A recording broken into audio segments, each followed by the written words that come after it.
बाबा के महिमा ये बाटे महान हो, इनके से चलेला दुनिया जहान हो, इनके से चलेला दुनिया जहान हो। बाबा के महिमा ये बाटे महान हो, इनके से चलेला दुनिया जहान हो।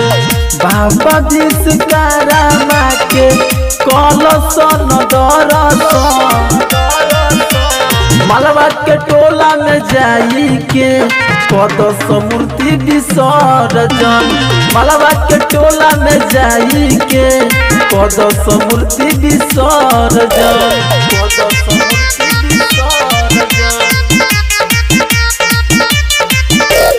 मालवा के टोला में जाई के कदस मूर्ति विसर्जन।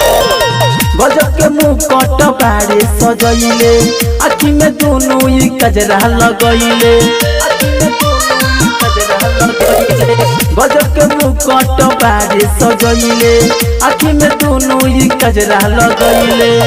गाड़ी मोटर चलेला पाके उनके दरसन,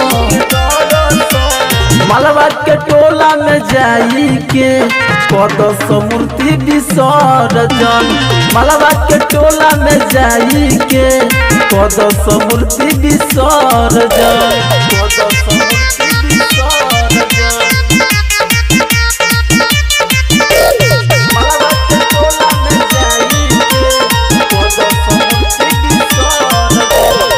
बाबा विश्वकर्मा के महिमा महान बा, उनके से चलो तो रोजी रोजगार बा, उनके से चलो तो रोजगार बा। बाबा विश्वकर्मा के महिमा महान बा, उनके से चलो तो रोजी रोजगार बा।